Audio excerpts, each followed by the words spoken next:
Welcome to top news today. నేను మీ నాగ్ని. ఈ నెల 8న విశాఖకు రానున్న మోదీ నేరుగా ఏయూ ఇంజనీరింగ్ కాలేజ్ కి అక్కడి నుంచి పలు ప్రాజెక్టులకు వర్చువల్ గా శంకుస్థాపన చేయనున్నారు. హాజరు కానున్న CM Chandrababu, deputy CM Pawan Kalyan. రేపు హైదరాబాద్ కు చంద్రబాబు, రేపటి నుంచి హైదరాబాద్ లో అంతర్జాతీయ తెలుగు మహాసభల ప్రారంభ కార్యక్రమానికి హాజరవుతున్న చంద్రబాబు. అమెరికాలో ట్రంప్ ఇంటర్నేషనల్ హోటల్ ముందు టెస్లా కారులో పేలుడు. లాస్ వేగాస్ లోని ట్రంప్ హోటల్ ముందు పేలిపోయిన టెస్లా కారు. పేలుడు వెనుక ఉగ్రచర్య కనిపిస్తోందన్న ఎలన్ మస్క్. చిన్మయి కృష్ణదాస్ కు దక్కని ఊరట. బెయిల్ పిటిషన్ ను తిరస్కరించిన బంగ్లాదేశ్ కోర్టు. తెలుగు తేజాలు ఎర్రాజి జ్యోతి, జీవాంజి దీప్తులకు అర్జున పురస్కారాలు. ఈ ఏడాది మొత్తం 32 మందికి అర్జున పురస్కారాలు. బాత్రూమ్ లో వీడియోలు తీస్తున్నారనే అమ్మాయిల ఆరోపణలు. సీఎంఆర్ కాలేజ్ లో పోలీసుల దర్యాప్తు. బోరుగడ్డకు షాక్ ఇచ్చిన హైకోర్టు. ముందస్తు బెయిల్ పిటిషన్ కొట్టివేత, అసభ్యకరమైన పోస్టులు పెట్టడమే పనిగా పెట్టుకున్నారా అంటూ సీరియస్. ఇలాంటి వారిని క్షమించడానికి వీల్లేదని తేల్చి చెప్పిన జడ్జి. గోవాలో తాడేపల్లిగూడెం యువకుడు దారుణ హత్య. హోటల్ సిబ్బందికి యువకులకి మధ్య తీవ్ర వాగ్వాదం. హోటల్ సిబ్బంది దాడిలో తీవ్ర గాయాలతో తేజ మృతి చెందినట్లు నిర్ధారణ.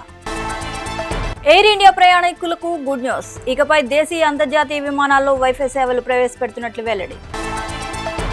Visakha central jail mobile dump కేసులో కీలక పరిణామం. రౌడీ షీటర్పై హేమంత్ కుమార్, రాజేష్ అనే ఇద్దరిపై కేసు నమోదు చేసి నిందితులుగా చేర్చారు విశాఖ ఆర్లో పోలీసులు. రైతు భరోసా పంపిణీపై కీలక అప్డేట్. జనవరి 14వ తేదీన సంక్రాంతి పర్వదినం సందర్భంగా రైతుల ఖాతాల్లో రైతు భరోసా పథకం నిధులు జమ చేయాలని ప్రభుత్వ యోచన.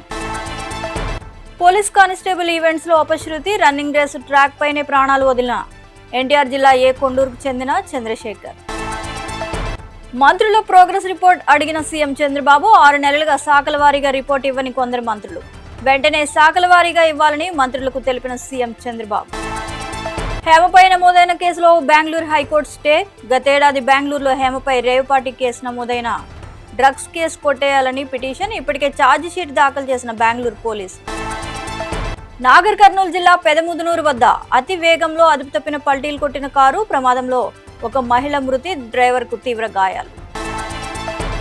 శబరిమల వెళ్లే భక్తులకు బిగ్ అప్డేట్. అయ్యప్ప దర్శనం కోసం అటవీ మార్గంలో కాలినడకన వెళ్లే భక్తులకు జారీ చేసే ప్రత్యేక పాస్లు తాత్కాలికంగా నిలిపివేస్తున్నట్లు వెల్లడై. టోల్ ప్లాజా వద్ద తనిఖీలు చేస్తున్న కానిస్టేబుల్ పైకి కారును ఎక్కించి పరారైన గంజాయి బ్యాచ్. కాకినాడ కిల్లంపూడి మండలం కృష్ణవరం టోల్ ప్లాజా వద్ద తనిఖీలు చేస్తున్న కానిస్టేబుల్ పైకి కారును ఎక్కించి పరారైన దొండగులు. లాలూ ప్రసాద్ యాదవ్ వ్యాఖ్యలపై స్పందించిన సీఎం నితీష్ కుమార్. కూటమిలోకి వస్తే ఆహ్వానిస్తామంటూ ఆర్జేడీ అధినేత లాలూ ప్రసాద్ యాదవ్ వెల్లడి. ఇండియన్ మీడియా వర్క్స్ సంస్థ దివంగత నటుడు విజయకాంత్ కు greatest of all time award ప్రదానం. విజయకాంత్ తరపున అవార్డు అందుకున్న ఆయన సతీమణి Premalatha.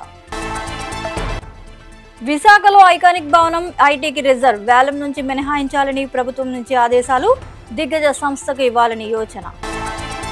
Bollywood bold dynamic director Anurag Kashyap hot comments. ప్రేక్షకులకు ఏం కావాలని ఆలోచిస్తున్నారంటే అక్కడ సినిమా పతనం మొదలవుతుందని అసహనం. ఎస్ఎస్ రాజమౌళి, మహేష్ బాబు కాంబోలో SSMB 29 ఈ రోజు ఈ ప్రాజెక్ట్ ను లాంఛనంగా ప్రారంభించిన మేకర్స్. ప్రైవేట్ గా జరిగిన పూజా కార్యక్రమం. మహేష్ బాబు ఫ్యామిలీ, రాజమౌళి ఫ్యామిలీతో పాటు పలువురు సినీ ప్రముఖులు హాజరు. ఏడుకొండలవాడికి గత ఏడాది 1000 కోట్ల పైగా ఆదాయం. కిక్కిరిసిపోతున్న వైజాగ్ జైలు సామర్థ్యం 950 మంది. ఉన్నదేమో 2076 మంది. శిక్ష పడిన ఖైదీల సంఖ్య 440 మాత్రమే. మిగతా వారంతా రిమాండ్ ఖైదీలనని అధికారులు వెల్లడి. కాల్పులతో దద్దరిల్లిన New York night club. New year వేళ పేలుళ్లు, కాల్పులతో వణుకుతున్న అమెరికా. నిరంతర వార్తా శ్రవంతి కొరకు వీక్షిస్తూనే ఉండండి. మేము VST news. Please like, share and subscribe.